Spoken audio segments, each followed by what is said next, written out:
presensya, patuloy niyang pinagkakalap sa atin. Napakahalaga na tayo ay mayroong kauhawan sa presence ng Panginoon. Tunay na ang ating Diyos ay nasa lahat ng dako, sa lahat ng kapanahunan, and hindi nagbabago ang Diyos. Ano po? So, napakahalaga makita natin ang ganitong katotohanan sa atin bilang mga mananampalataya. Na anytime, pwede tayo lumapit sa Kanya. And maging sa ating mga puso, patuloy na tayo ay mayroong kauhawan sa presence ni Lord. And then, Kanyang presensya patuloy na mag-manifest sa buhay natin. Praise God. So, ngayon pong araw na ito, atin pong sincelebrate ang Father's Sunday. And tuloy po na sa mga ama na tahanan, isang maligayang bati ng Happy Father's Day sa inyong lahat. So, unang-una, ang ating Ama sa Langit ay tunay po na siyang ating perfect Father.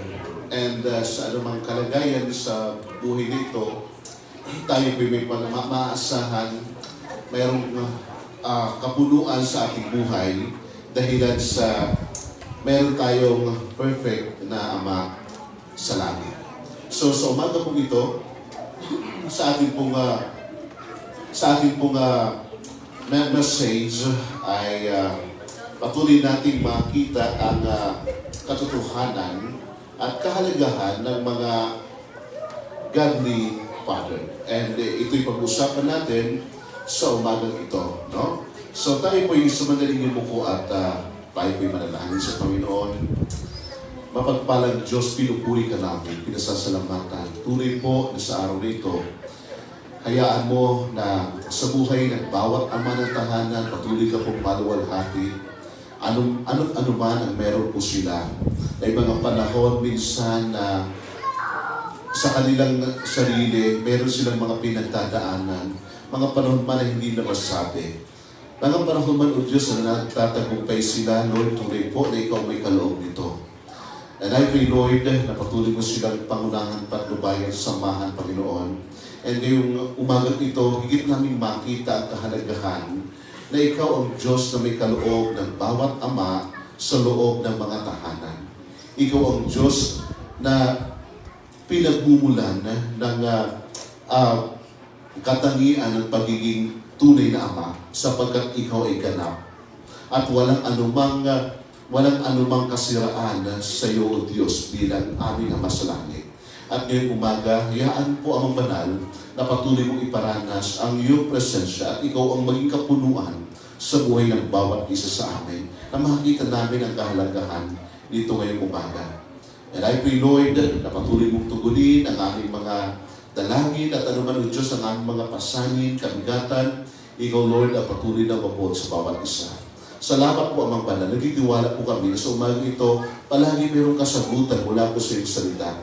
At mayroon pong kagalakan sa aming mga puso na tanggapin ang pagpapala ng iyong salita.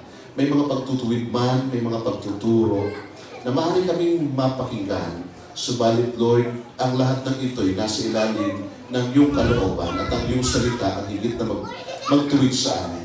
I pray, Lord, na patuloy mong i-bless sa bawat isa. Nandito man ngayon, mga kapatid namin na naka-online na kinang Diyos. Salamat po, Amang Banal. Sa iyo lamang po, pinakamatas na pagluwalhati at papuri sa pangalan ni Kristo na aming Panginoon. Amen. Amen. Praise God. So, tuloy po na napakabilis ng ating mga panahon. Ano po? Napakabilis ng paglipas ng panahon sa buhay na halos parang nung nakaraan ay Sunday pa lang, tapos ngayon Sunday na naman, magkikita-kita tayo. So, balik kung tayo ay mayroong kagalakan sa ating mga puso, hindi ko kawala na every day is Sunday. Every day is fellowship, no? Sa kadahilanan na ito'y nagsisilbi sa atin na kalakasan. So, sa paglipas po ng panahon, halos napakaraming mga bagay na halos noon yung dating mga tinuturuan kong mga bata sa Sunday school, ngayon graduate na ng college, no? So napakaraming mga pagbabago. Yung batang Dating napaka-inosente sa paligid, papasok sa LCC Mall, iiwan yung tsinelas, at pagkatapos, ngayon po, graduate na ng senior high. So mayroon namang ilan na tinuruan ko sa Sunday school, nag-start ako ng ministry, ngayon po may asawa na. So, ang bilis po ng paglipas ng panahon. Ngunit, sa paglipas ng panahon, maraming mga pagbabago at may mga pagsubok na dumaraan na nagdadala ng pagkatuto at paglago na daladala sa kanilang pagpapamilya. Nangangahulugan, anuman po yung upbringing mo sa loob ng tahanan, kadalasan daladala mo ito sa pagpapamilya. And maunawaan natin na kung ano din yung pananaw sa pagpapamilya, yun din ang magiging pamamahala mo. And napakahalaga ng katungkulan ng tatay sa loob ng tahanan. Sapagkat siya po ang magdadala ng tahanan. Okay? Siya yung binigyan ng Diyos ng kapamahalaan na pangunahan ang tahanan. Once na nagkaroon ng failure, ang isang tatay sa loob ng tahanan, darating ang panahon na maaaring ang tahanan na ito'y masira o maaaring ang sambahayan na ito ay pagpalain ng Diyos. So, sa mga papasok ng pag-aasawa, napakahalagang makita ang katotohanan ito. No? Na hindi kung saan nandoon ka pa lang, doon ka pa lang mag-iisip ng mga bagay na dapat mong ginagawa. Bilang ama ng tahanan, may mga pagkakataon, nagpamilya, or kumbaga ipinakasal na lang at the age of teens, 15 years old, no? 17 yung lalaki, 15 yung babae, pinakasal sa kadahilan na sabi nila, nandiyan na, ano pa? No? Subalit, alam niyo, after 1 year, nung maikasal, nakita ko sa kalsada, naglalaro ng text, kalaro ng mga bata. Mga panahon na hindi niya pa naiwanan yung kanyang pagiging bata. Sabi nila, meron akong inner child. Anong inner child? Maaaring hindi ka naging mature para ma-prepare ang sarili sa pagpapamilya. And napakahalagang makita mo ito. And kadalasan kung anong meron sa loob ng tahanan, ito rin po ay dadalhin ng bawat magiging ama at ama ngayon sa kanilang pagpapamilya. Kumbaga, kasi unawain natin ang katotohanan na number 1 sa loob ng tahanan ang education. Hindi po ito sa 4 na sulok ng paaralan nakukuha.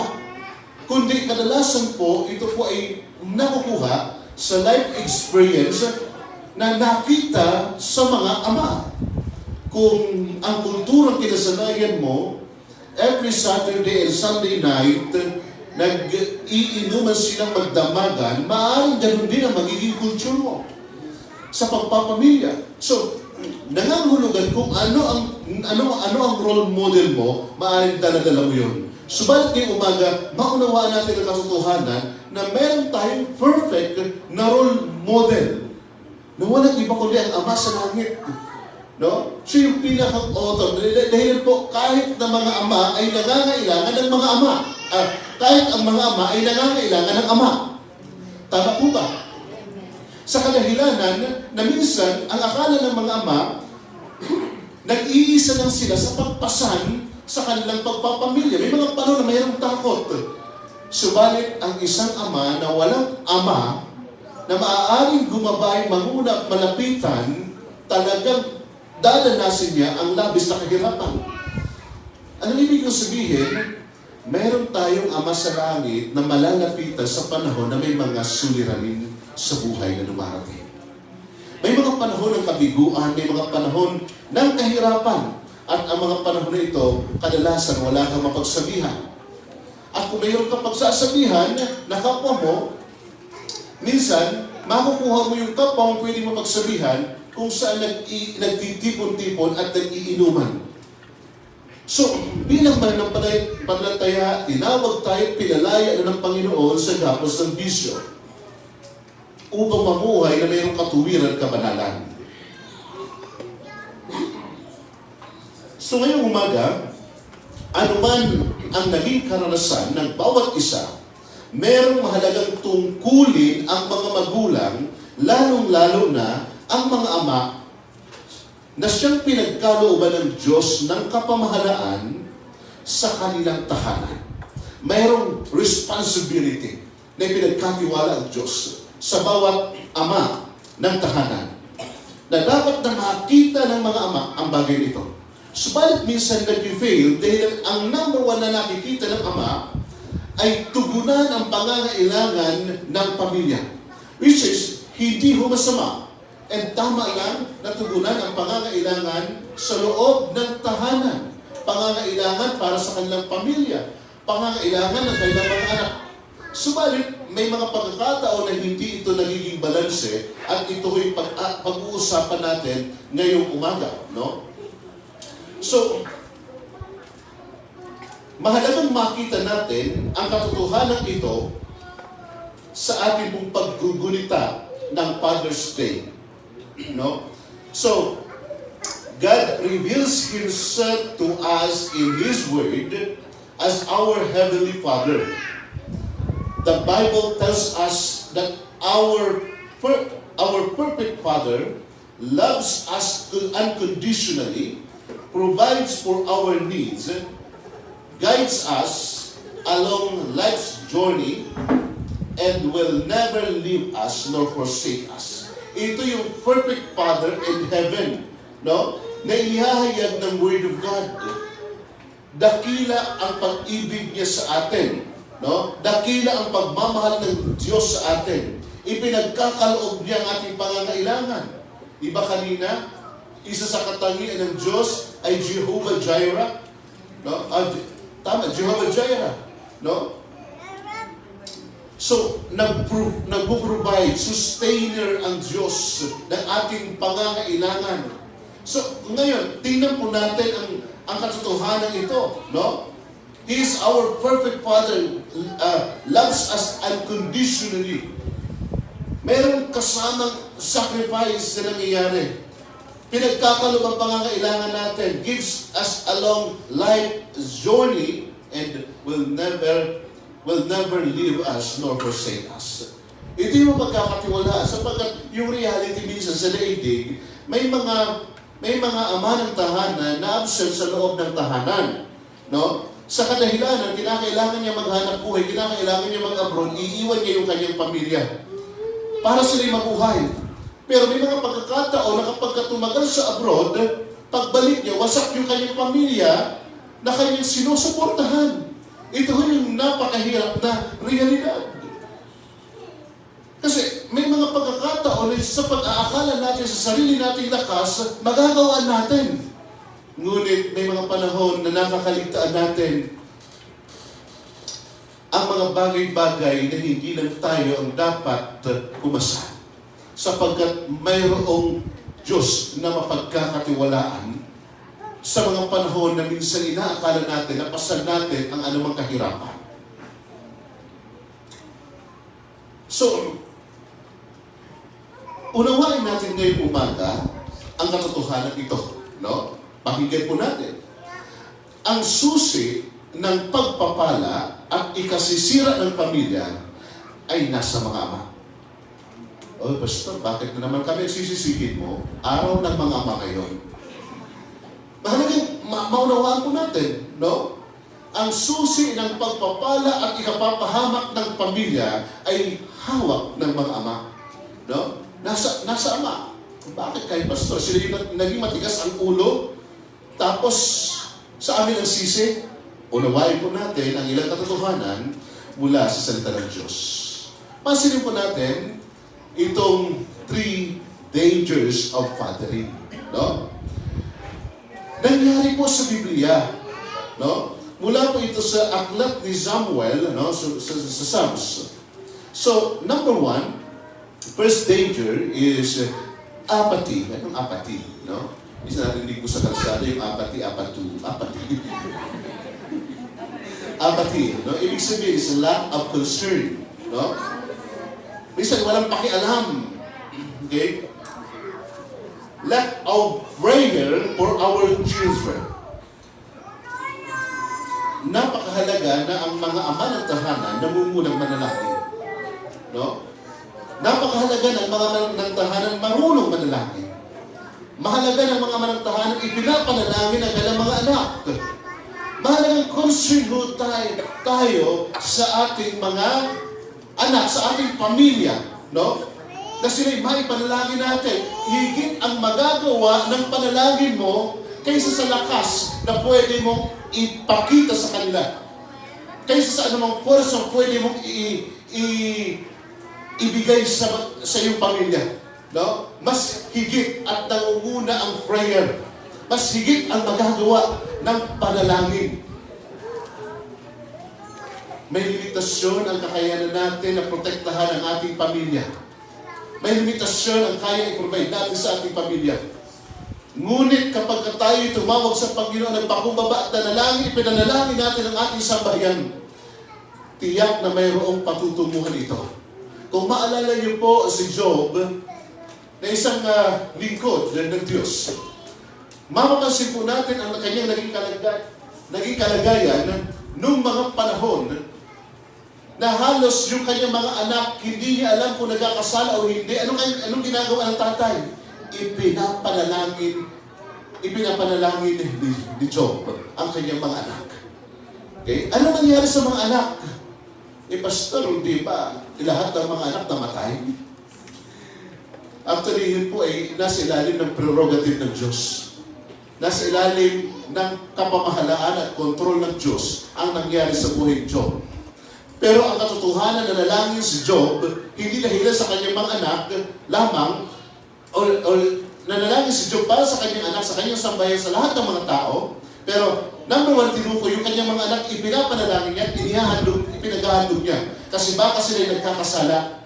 Subalit, sa kwento ng Job, hindi yung kanyang mga anak yung sentro ng kwento, kundi mismong si Job na sinubok ang kanyang pagtitiwala sa Diyos. Kadalasan sa mga ama ng tahanan, mayroong mga pagsubok na dumarating. No? May mga pagkakataon na kahirapan at napakalaga na mayroong kang Diyos na mapagkakatiwalaan. May mga panahon na sa pagsubok, maaring makatagal ka, maaring hindi. Kaya may mga pagkakataon minsan na ito sinasabi ho natin na ang nagiging susi o nagiging dahilan ng pagkawatak-watak ng pamilya ay nasa kapamahalaan ng mga ama ng tahanan. Tingnan po natin. Bagaman po si Eli ay mayroong takot, bagaman si Eli may takot sa Diyos, no? At inaasahan niya na ang kanyang dalawang anak na lalaki, mayroon ding takot sa Diyos. Ngunit ang nangyari po, kabaliktaran. Maaring ganito yung katotohanan nagaganap sa buhay po natin, no? Ang isa sa model, ang isa sa halimbawa nito, si Job, si Eli, no?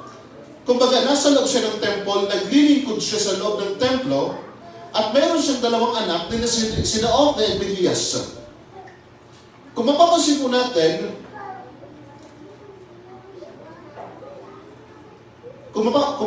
natin, malamang na iniisip ni Eli na susunod yung kanyang mga anak sa kung ano ang kanyang ginagawa na paglilingkod. Subalit ang problema ni Eli, hindi niya pinagsasabihan ang kanyang mga anak. Hindi niya tinutuwid ang kanyang mga anak. Hindi ho naging functional si Eli as father sa kanyang dalawang anak na lalaki. So pansinin po natin, okay? 1 Samuel chapter 2 verse 12. 1 Samuel chapter 2 verse 12. Ang dalawang anak ni Eli ay parehong lapastangan at walang takot kay Yahweh. Yung tatay naglilingkod sa church, tapos yung dalawang anak lapastangan sa Diyos. Although yung dalawang anak naglilingkod din sapagkat ito po yung tawag ng Diyos sa kanila na sila'y maglingkod sa loob ng templo. Pag sinabi ho natin lapastangan, ito po'y nangangahulugan ng kawalang respeto, kawalang galang sa Diyos. So paano naging walang galang ang mga kapatid na ito na sina Ophni at Phinehas? Sapagkat yung mga tao magdadala ng offering sa loob ng templo, ngayon kinakailangan muna yung offering na karne ng hayop, dapat munang ihandog sa loob ng templo. Bago nila yun kunin para kainin nila. Ang ginagawa, bago ihandog, meron silang malaking tinidor at ang kanilang matusok doon, kinukuha nila at niluluto nila sa paraang gusto nila. So, yung para sa Diyos, no? Nakikihati sila sa mga bagay na para lamang sa Diyos. Mga bagay na banal. Ito po ay kalapastangan sa harapan ng Diyos. And kung mapapansin din po natin, na ang isa pa sa pinakang matinding imoralidad na ginawa ng mga kapatid na ito, no? Na yung naglilingkod ng mga babae sa loob ng templo, kanilang sinisipingan, na hindi naman nila asawa. So, hindi rin po pinagsabihan ni Eli, o hindi ho dinisiplina ni Eli yung kanyang anak. So, maaaring nalungkot si Eli para sa kanyang mga anak, ngunit hindi niya man lang ipinanalangin sa Diyos tulad po ni Hana. No? Na hiningi kay Yahweh na siya'y magkaanak. Sa kwento po ng 1 Samuel hanggang 1 Samuel chapter 1 to chapter 4 o chapter 5, dito po natin makikita yung comparison ni Hana and ni Eli. Si Hana nanalangin at ipinanalangin yung kanyang anak at yung kanyang anak inihandog sa Diyos. Lumaki sa loob ng templong naririnig ang boses ng Diyos. Subalit si Eli hindi niya man lang ipinanalangin ang kanyang anak kay Yahweh. No? Mga magulang, lalong-lalo na mga tatay, pangunahing trabaho natin na idulog sa Diyos ang ating mga anak. Kung mayroon mang magdidesisyon kapag ka nagkaroon ng anak, unang-unang dapat na magdesisyon na ito ihandog sa Diyos o i-dedicate sa Diyos ang kanilang anak, ang tatay ang unang magdesisyon. Okay? So, number 1 na trabaho, ipanalangin sila. At turuan ng mga anak na manalangin. Maging concern tayo sa kanila na lumalaki na mayroong takot sa Diyos. At makilala nila si Kristo, na pangunahan natin sila sa mga gawain sa Panginoon. Amen po. Number 1 sa mga tatay na nalilito. Pangunahan natin sila sa gawain ng Panginoon. Hindi pwede yung, punta na kayo sa church, Sunday ngayon. Ikaw, saan ka pupunta? Magtatrabaho. No? Or, may mga pagkakataon, minsan, hinahayaan na lang natin yung ating mga anak sa kung anong gusto nila. Pangunahan natin. Ipanalangin natin. Unang-unang trabaho natin yun. The second danger is honoring family above honoring the Lord. No? Ito ho'y napakadelikado. Yung akala mo, yung pamilya, yung nakahihigit kaysa sa Diyos. No? So, paano pong nangyari? Dito nagkamali si Eli. Lingkod siya ng Yahweh, ngunit mas iginagalang niya ang kanyang mga anak kaysa kay Yahweh. 1 Samuel chapter 2, verse 29. Bakit ninyo pinag-iimbutan ang mga alay at handog sa akin? Mas iginagalang mo pa yata ang iyong mga anak kaysa sa akin. Bakit mo sila pinababayaang magpasasa sa pinakapiling handog para sa akin? The word na mas iginagalang mo pa ang iyong mga anak. Number 1 na pananagutan ng mga magulang, ng mga ama, ang magkaroon tayo ng pananagutan sa Diyos. Magkaroon ng paggalang, pagrespeto sa Diyos. May mga panahon na minsan may mga anak na nagiging lapastangan, una sa Diyos at ang kasunod magiging lapastangan sa iyo. Kapag pinabayaan mo lamang sila sa kung ano ang gusto nila at hindi mo sila naituwid. The word, sabi ng talata, bakit mo sila pinababayaan magpasasa? So nangangahulugan, hinahayaan niya lang sa ginagawa nila. Kahit na nakita niya ng mali ang kanilang pamamaraan, hinahayaan niya na lang. Ito yung failure, no? Is honoring family above honoring the Lord. Ito ang problema. Kapag ang sentro ng buhay mo ay ang pamilya mo. Kapag ang sentro ng buhay mo, yung asawa mo o mga anak mo. Yung kung ano lang ang gusto nila, yun ang kanilang sinusunod, no? kadalasan silang nasusunod kaysa sa ano ang dapat na masunod sa buhay nila ayon sa sinasabi ng salita ng Diyos. Minsan rin nagsasabi, Pastor, hindi ako nakapag-church kasi yung mga anak ko ayaw bumangon. Hindi ho yun ang biblical parenting. Ikaw ang magpapasunod sa mga anak mo. Kapag sinabi nilang hindi pa sila babangon or pag bukas mo ng kwarto, tulog pa sila at nagising ka ng mas maaga, ang service is 9 a.m., then nung tinilan mong alas 6, tulog pa sila, may karapatan kang gisingin sila sapagkat bahagi yun ng pagiging magulang para sa kanila. Bahagi yun ng disiplina na dapat ibinibigay sa kanila. Sunday ngayon, mag-church tayo. No? Bago matulog, mag-devotion muna tayo. So, napakahalaga po na mayroon tayong ginagawa na mas makita ng mga anak na mas iginagalang mo ang Diyos. At ang paggalang sa Diyos ay pagpapakita ng direksyon sa iyong pamilya.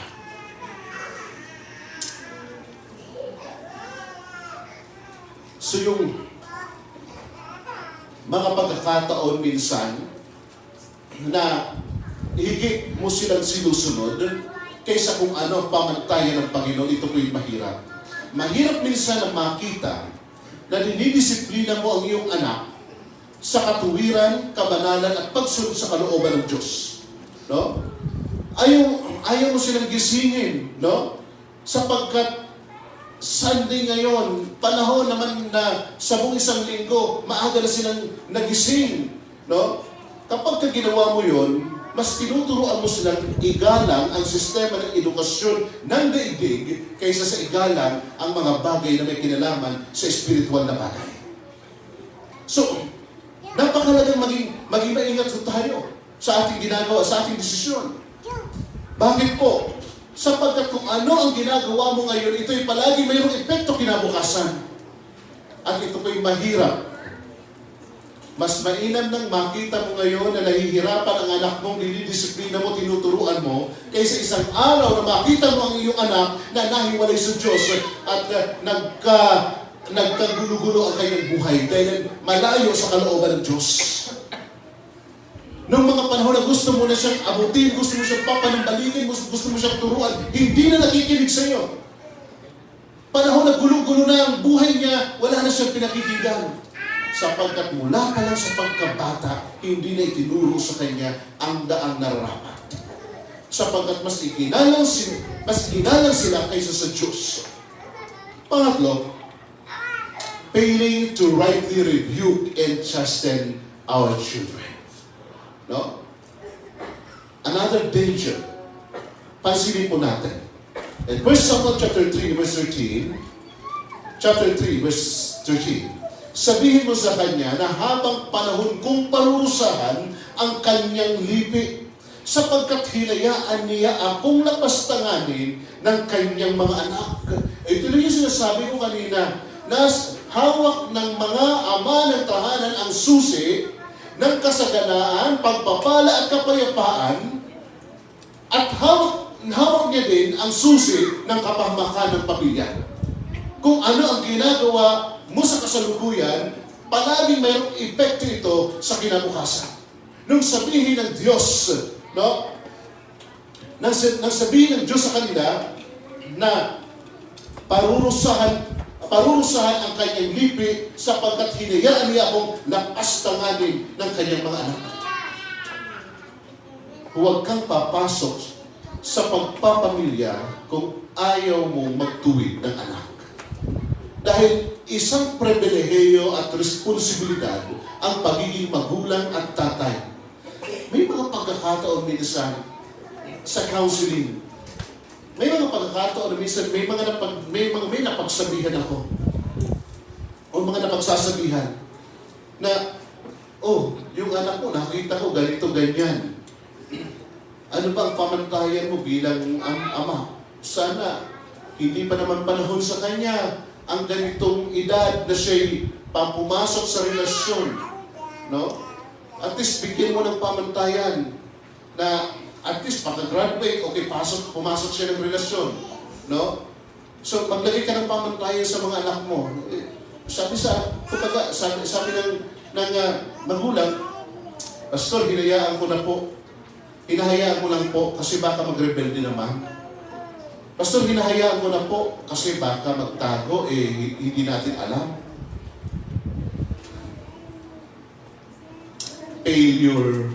Failing to rightly rebuke and chasten our children ay isa sa mga delikadong bagay.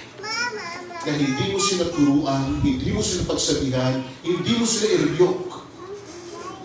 May mga panahon na minsan ang mga anak talagang nagre-rebelde. Pero bilang magulang, ikaw ang pinagkatiwalaan ng Diyos ng kapamahalaan at otoridad.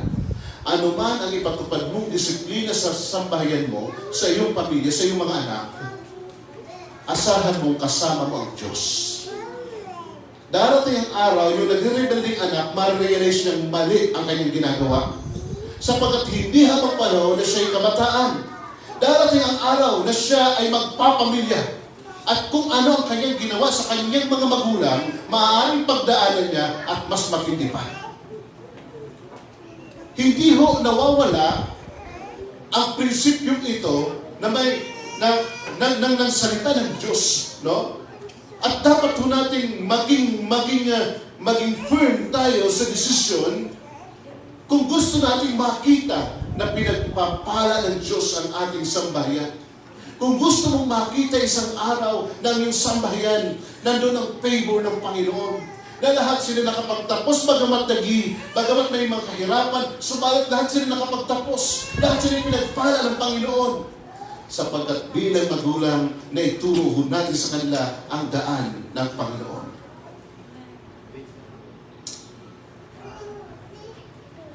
Maling prinsipyo na sabihin natin na hinahayaan ko na sila kasi baka magrebelde. Ang totoo, takot kang harapin ang realidad ng pagtutuwid dahil iniingatan mo sila, ngunit maling pag-iingat. Ang sabi ng talata kay Samuel at kay Eli, no? Hinayaan silang lapastanganin ng kanilang kanyang mga anak. Ano ho naging ending? Sina Ofni at Pinisi sumugod sa digmaan sapagkat ipinahintulot ng Diyos na sila'y masakop ng mga Pilisteo. No? Hanggang ngayon po, sinasakop ko sila.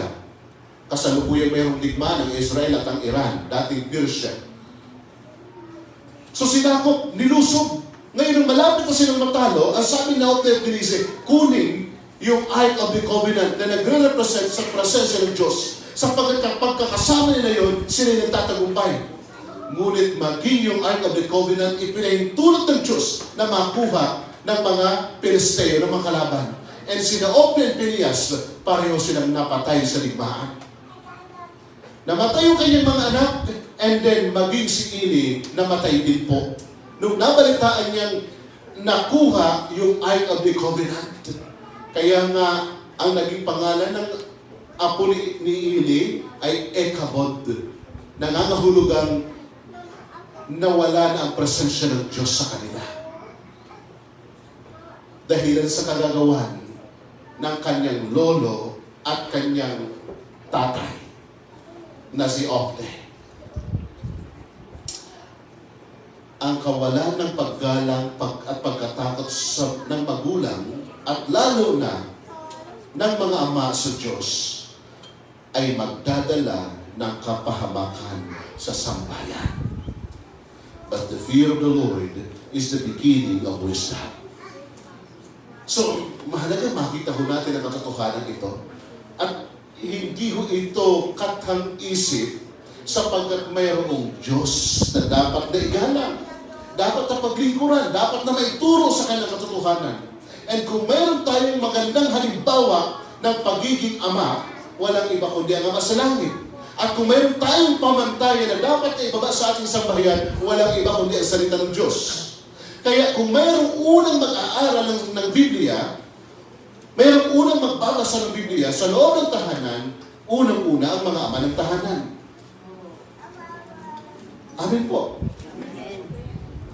So, now let us explore the qualities. Let us explore the qualities of a heart of a godly father that brings blessing. Number one is godly fathers love their family. Okay? So nakita ko natin yung danger. Ngayon, tingnan naman natin ang katotohanan ito. No? Meron tayong 6 na punto na pag-uusapan patungkol dito.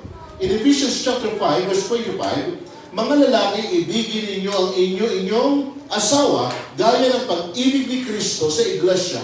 Inihandog niya ang kanyang buhay para rito. Mga kapatid, kung mayroong pinagmula, mayroong nag-design ng family, walang iba kundi ang Diyos. Hindi ang gobyerno nag-design ng family para sabihin na ang pamilya pwede naman yung same-sex marriage. Hindi ang gobyerno. Hindi ang tao ang hindi ang tao ang mayroong ideya ng pamilya, kundi ang Diyos ang pinagmulan. So, unawain din po natin bakit mahalaga ang pamilya sapagkat maging ang relasyon ni Kristo sa kanyang iglesia ay inihahalin tulad sa pag-ibig ng asawa sa kanyang ng lalaki sa kanyang may bahay. So, ang maging ang church, ang church, makikita ho natin na pinakang modelo ng marriage, si Kristo at ang iglesia. So, ganun ho kasagrado ang marriage, no? Dahilan ang pinakang modelo ho, walang iba kundi si Jesus at ang church. Tayo na iglesia ng Panginoong Jesus. So, ngayon, papaano ho ang pag-ibig na tinutukoy ng Biblia? Kasi, bawat isa ay mayroong tayong mga kanya-kanyang pamamaraan para ipakita yung pagmamahal natin sa ating mga tahanan. Sa ating asawa, sa ating mga anak. Yung iba, yung kanyang pamamaraan, sabi ng isang magulang, Pastor, hindi ko na pinagagalitan. Mahal ko sila. Pastor, hindi ko na pinagsasabihan. Baka magrebelde. No? Subalit, kung titignan po natin, ang pamantayan ng tunay na pagmamahal, walang iba kundi yung pag-ibig ng Panginoon sa iglesia. Kasi ang dami yung definition ng pag-ibig sa daigdig.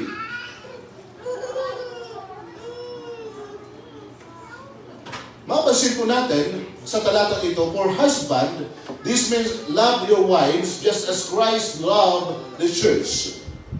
So, unang-una is unconditional love, just like Christ love for the church.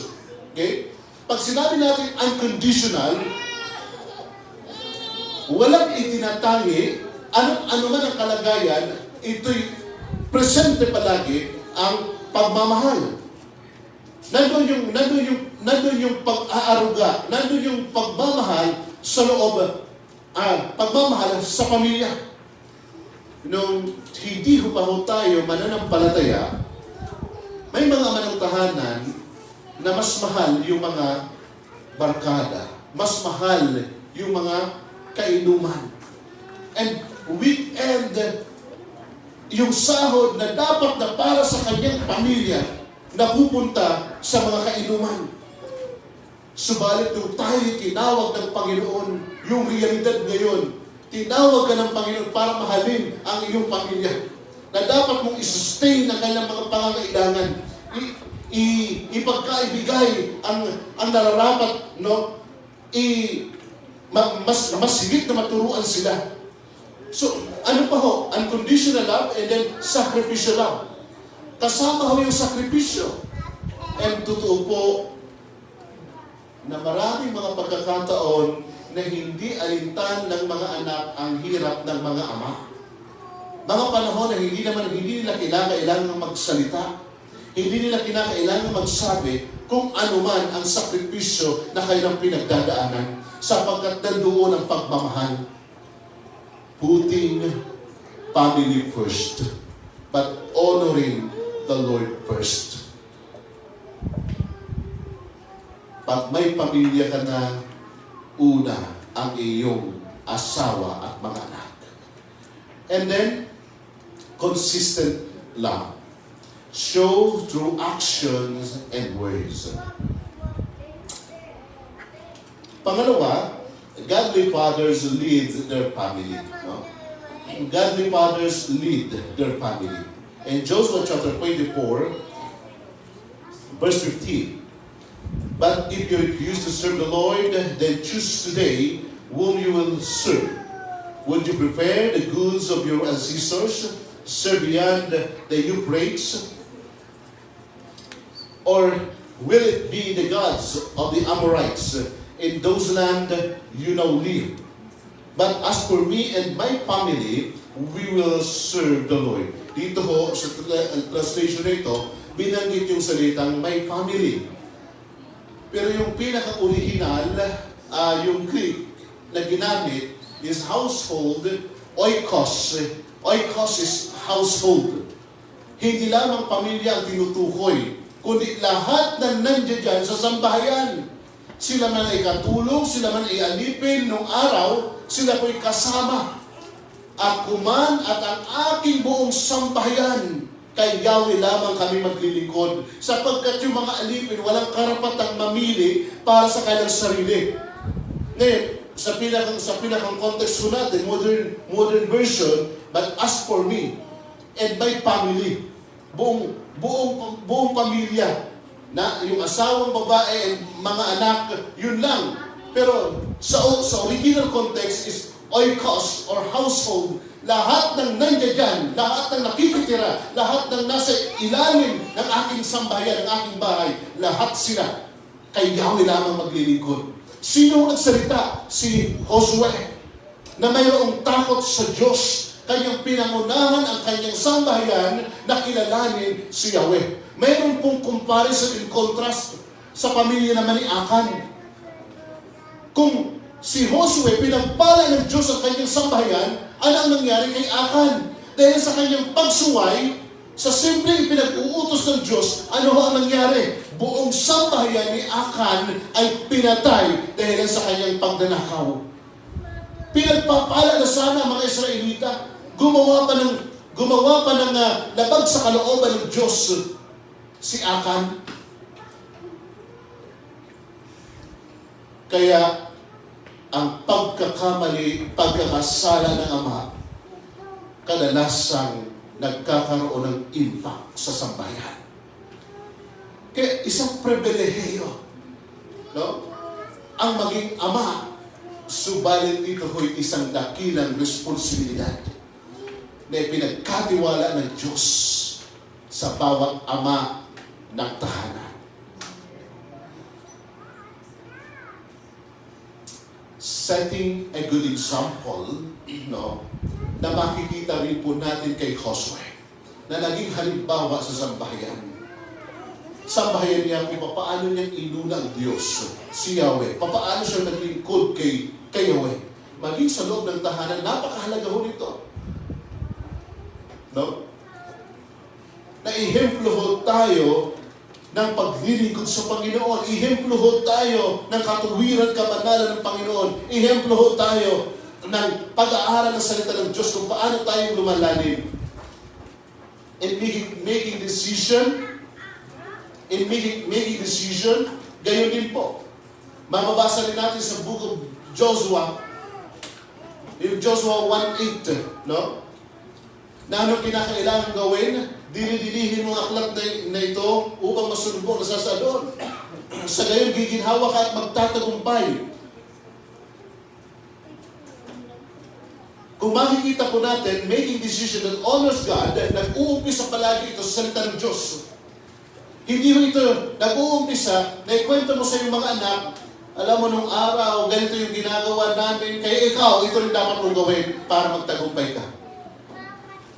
Alam mo yung lola mo, mayroong pinamana sa akin na agimat, kailangan mo, saan ka man pumunta, ilagay mo ito sa bag mo, ilagay mo dyan sa may waist mo, para magtagumpay ka. Mga kapatid, hindi yun. Kundi ang pamantayan mo ng magandang desisyon na makapagbibigay ng karangalan sa Diyos ang salita ng Diyos. Mag-uumpisa palagi sa Word of God. Wala na hong iba. Diba? And then, prioritizing spiritual leadership. Ano yung spiritual leadership? Okay. Bilang mga ama ng tahanan, ito yung mahalagang makita sa atin. Pinangungunahan natin ang ating pamilya sa gawaing espiritual. Ano ito, Pastor? Yung pinangungunahan sa pananalangin, pinangungunahan sa pagsamba sa Panginoon. Ng lahat ng mga gawain, may mga anak na ayaw mo pumunta. Anong ayaw? Pumunta tayo sa church ngayon.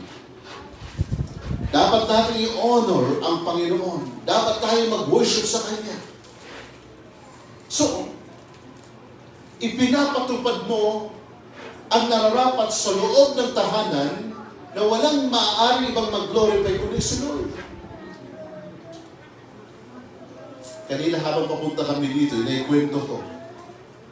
Nung maliit pa ako, kapag kami nakikita akong papunta sa dagat, pagka Sunday morning, inggit na inggit ko ako. Buti pa sila papunta sa dagat.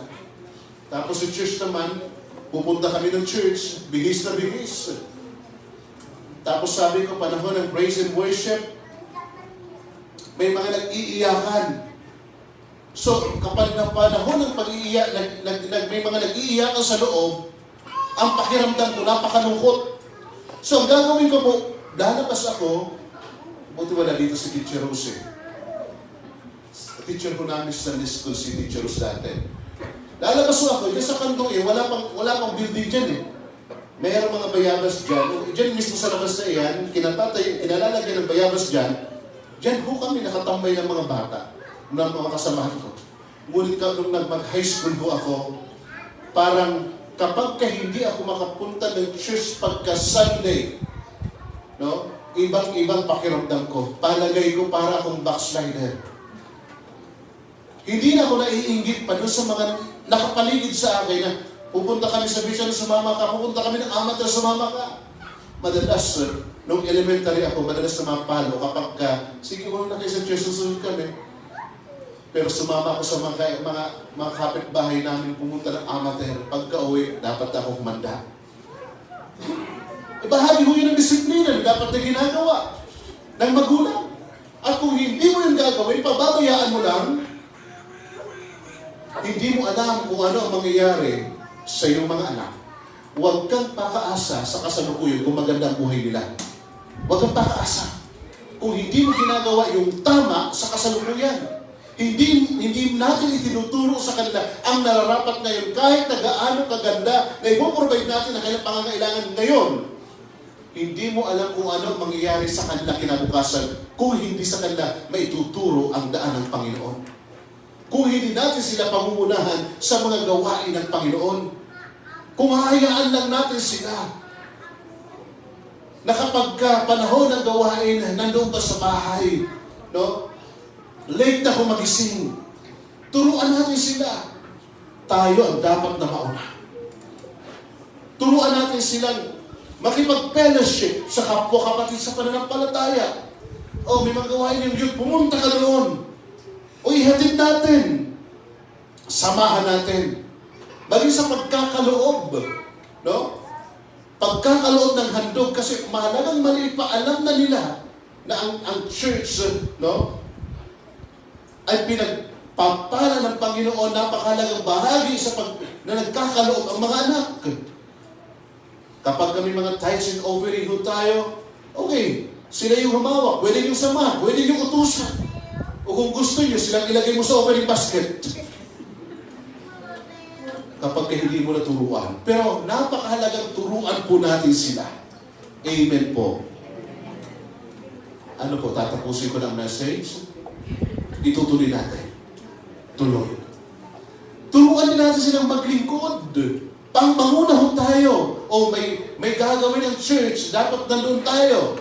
So, pinangungunahan, bahagi ho ito ng tinatawag natin spiritual leadership. Pagtulong sa kapwa. No? Kung pwede nang mag-share ng gospel, turuan natin sila. Yun po ay spiritual leadership. So, makikita mo isang araw ang bunga ng iyong ginagawa sa iyong mga anak. And God the Father provide for their families. For their family. Philippians chapter 4, verse 19. And this same God who takes care of me will supply all your needs from His glorious riches which have been given to us in Jesus Christ. Walang ibang pinakang source ng lahat kundi ang Diyos. Ang Diyos ang nagsusundo ng mga pangangailangan.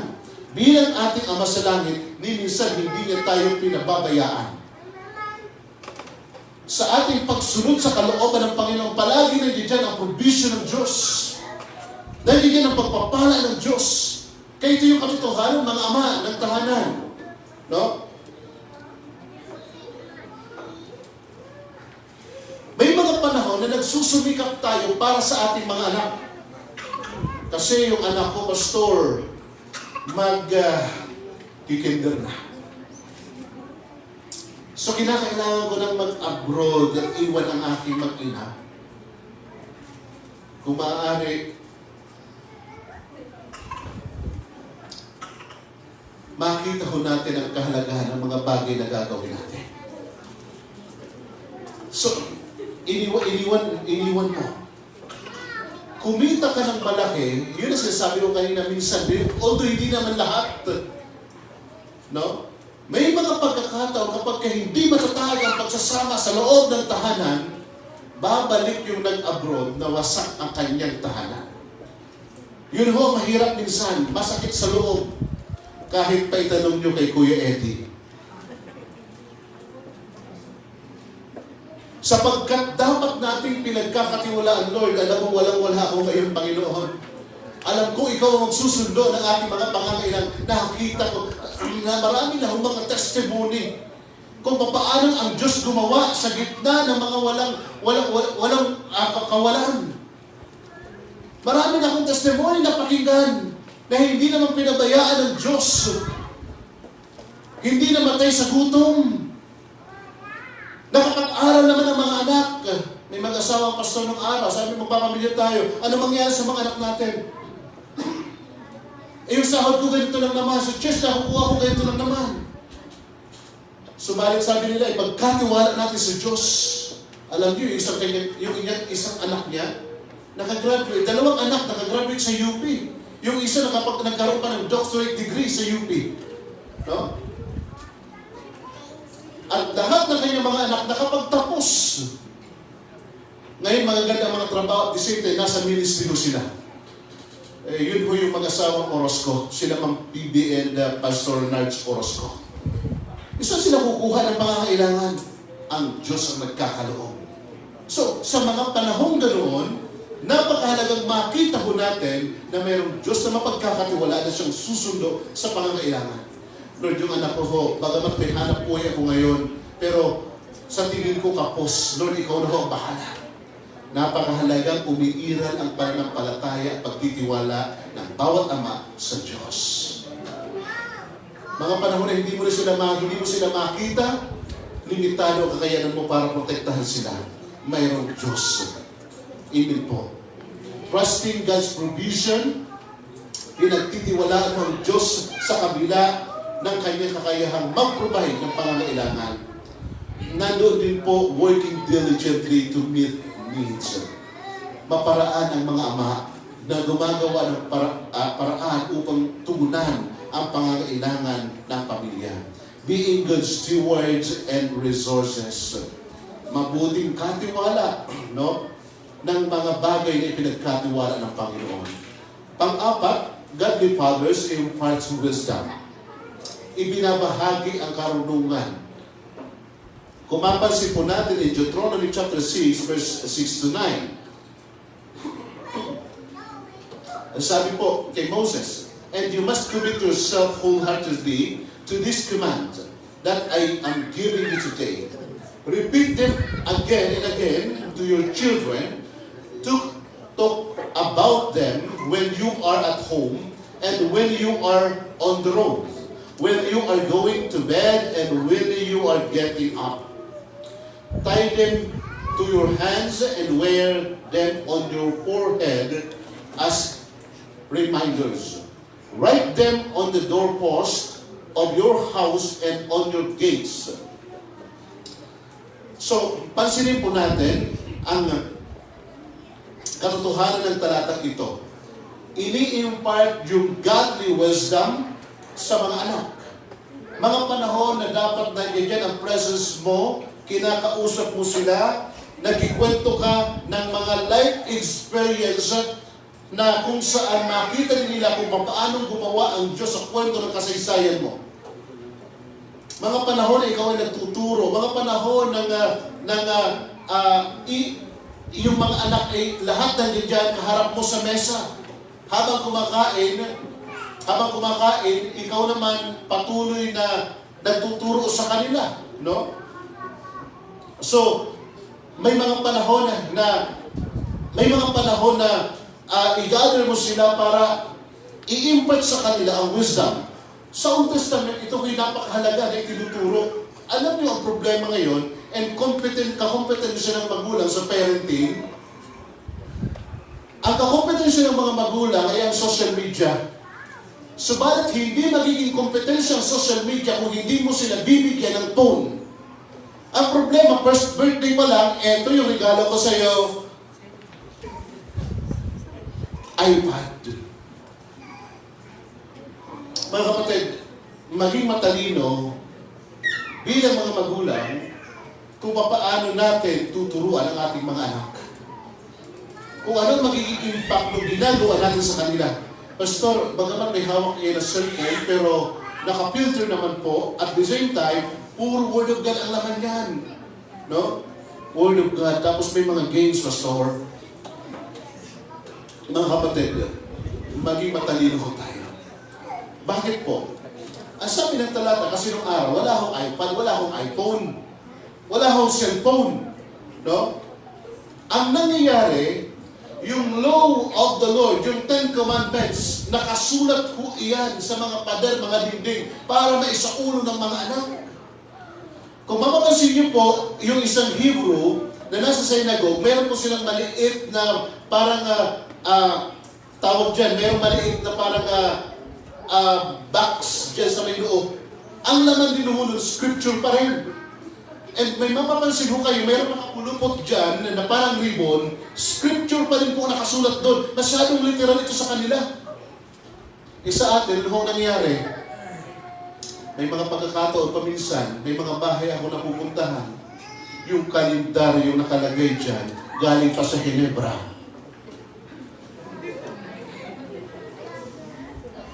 Ang sabi ng Word of God, ituro sa mga bata.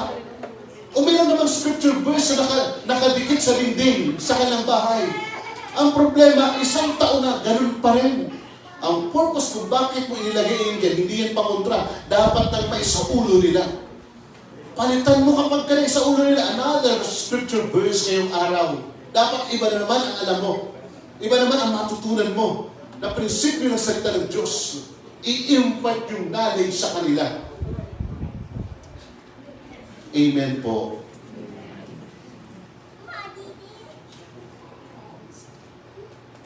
So, itinuturo. Nung araw, walang cellphone, walang radyo. Yung pinakang elder lang ang nagkikwento sa kanila. Nakaupo yung mga bata, makikinig ng kwento. Alam mo, nung araw, si Juan at saka si Maria, mga kwentong barbero, ang ending palaging mayroong lesson.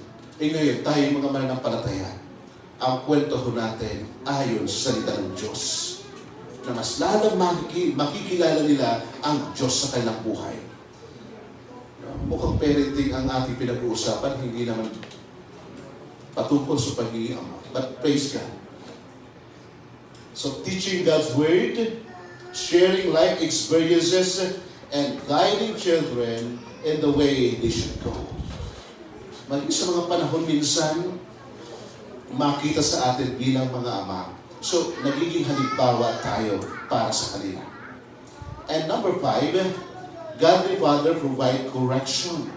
In Hebrews chapter 12, verse 4 to 11, dito po natin makikita kung paanong nandyan ang provision ng Diyos pagdating po sa discipline. And napakahalaga ng disiplina. Hebrews chapter 12, verse 4 to 11. Sabi po ng talata, from verse 4, hindi pa humahandog sa pagdanak ng inyong dugo ang pagkikipagtunggali ninyo sa kasalanan. Nalimutan ba ninyo ang pangaral ng Diyos sa inyo bilang mga anak? Mga anak niya, mga salitang nagpapalakas ng loob ninyo. Anak, huwag kang magwawalang bahala kapag itinutuwid ka ng Panginoon. At huwag panghinaan ng loob kapag ikaw ay pinarurusahan niya. Sapagkat pinarurusahan ng Panginoon ang mga iniibig niya at pinapalo ang tinuturing niyang anak. Tiisin ninyo ang lahat bilang pagtutuwid ng isang ama, sapagkat ito'y nagpapakilalang kayo'y inari ng Diyos na kanyang mga anak. Sinong anak ang hindi tinutuwid ng kanyang ama? Kung ang pagtutuwid na ginagawa sa lahat ng anak ay di gawin sa inyo, hindi kayo tunay na anak, kundi mga anak sa labas. Tangi sa riyan, pinarurusahan tayo ng ating mga ama sa laman, at dahil dito, iginagalang natin sila. Hindi ba lalong nararapat lamang na tayo'y masakop sa Diyos sa ating Ama sa Espiritu upang mabuhay tayo? Sa loob ng maikling panahon, itinutuwid tayo ng ating magulang ayon sa inaakala nilang mabuti. Ngunit itinutuwid naman tayo ng Diyos sa ikabubuti natin upang tayo maging banal tulad niya. Habang tayo itinutuwid, hindi tayo natutuwa, kundi naghihinagpis. Ngunit pagkaraan niyon, lalasap tayo ng kapayapaang bunga ng matuwid na pamumuhay. So natural sa mga ama ang idisiplinahin ang kanilang mga anak. Yung disiplina na mayroong pagpamahal. Sa Ephesians chapter 6, verse 3 and 4, makikita ho natin doon ang katotohanan na mga anak, mga magulang, huwag ninyong ibulo sa paghihimagsik ang inyong mga anak dahil sa labis na pagdidisiplina sa kanila.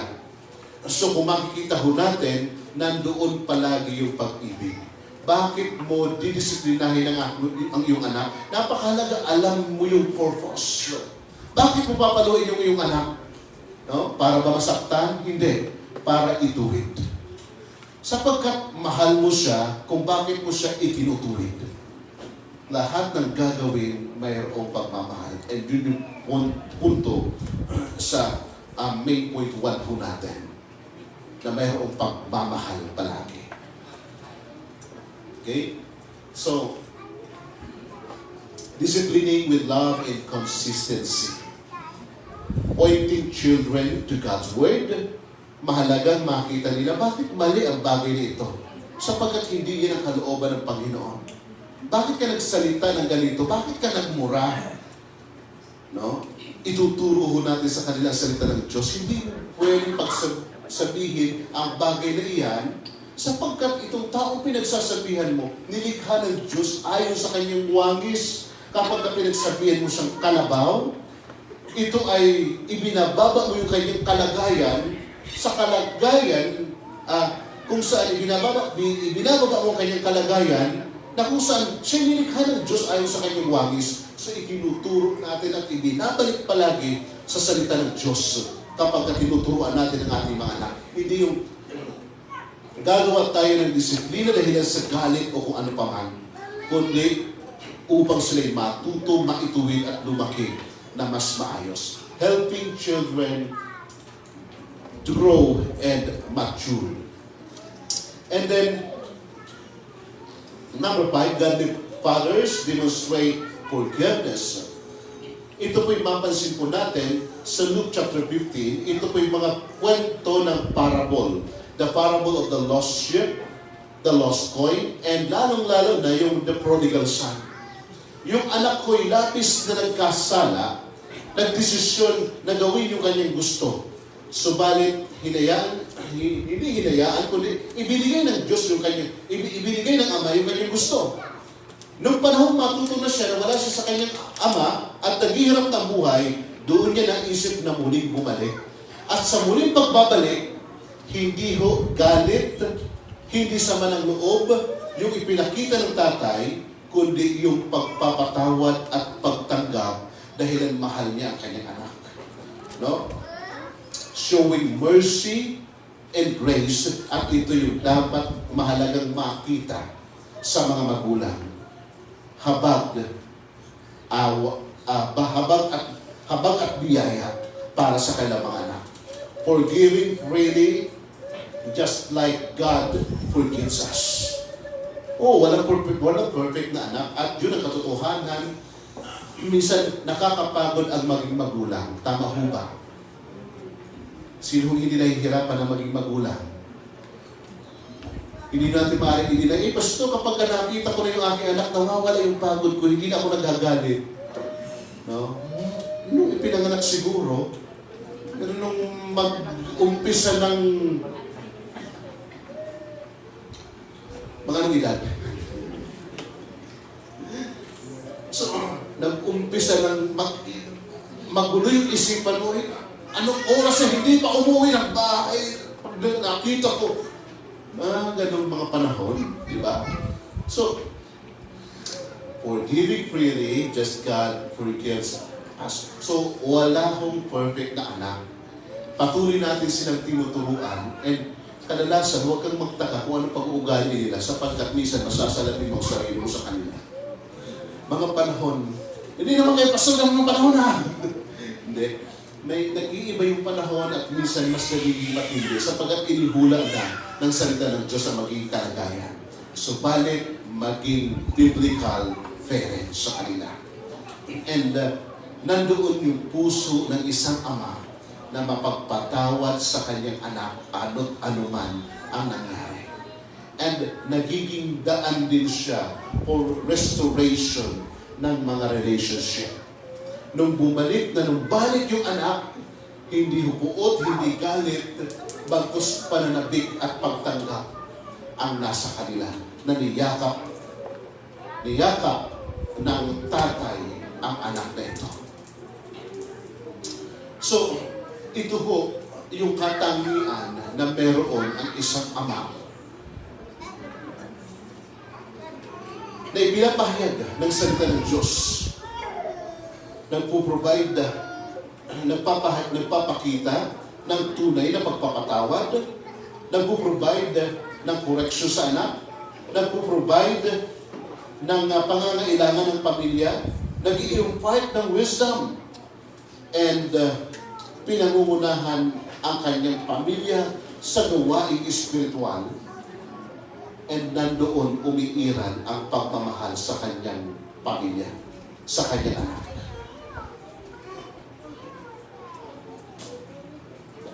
So, godly fathers make a lasting impact on their families and communities. By reflecting the love and care of our Heavenly Father, they can bring glory to God, nurture their children's spiritual growth, leave a legacy of faith and love. May we strive to be godly fathers, following the example of our Heavenly Father, and impacting those around us for His kingdom. Ito yung katotohanan na uulitin ko. Mga ama ng tahanan, maaaring ikaw ay nasa iyong pamilya ngayon, o maaaring ikaw ay single dad, o ano pa man ang kalagayan mo bilang isang ama,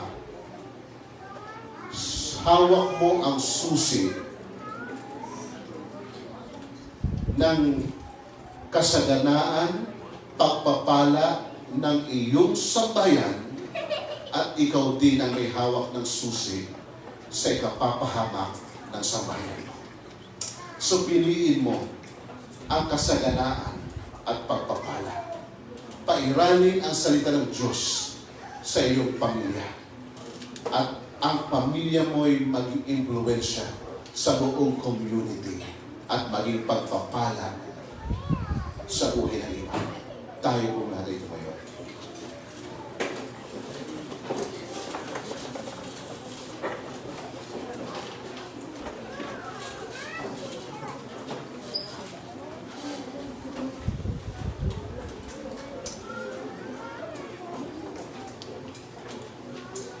Tunay po na napakaganda ng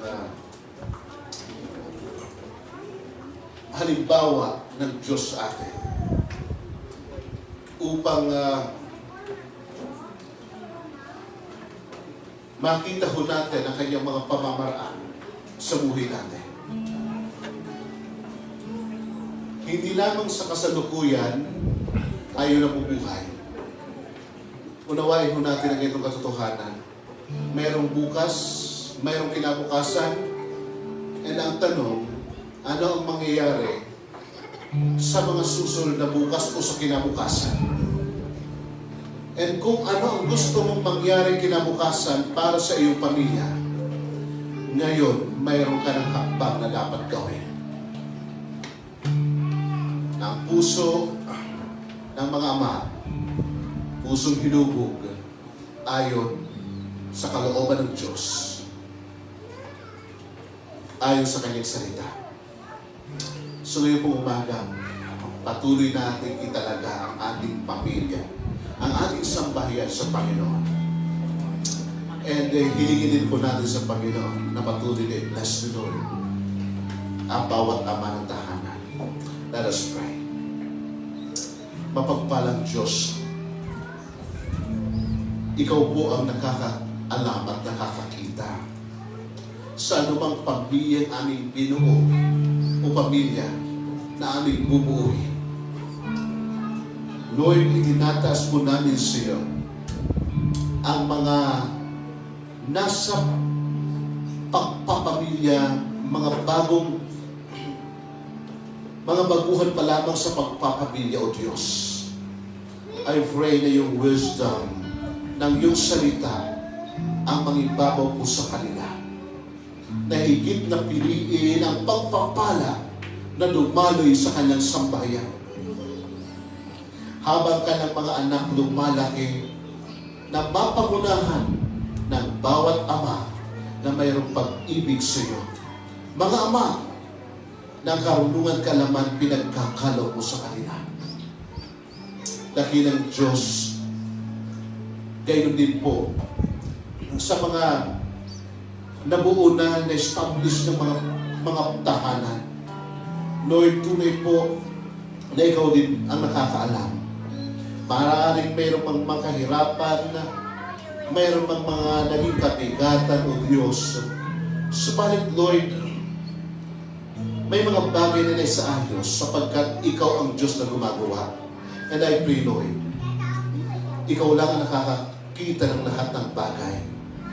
Patuloy mong tulungan ang bawat ama na pagtiwalaan ka sa lahat ng panahon, na higit na mahubog ang iyong kabanalan sa buhay ng bawat isa.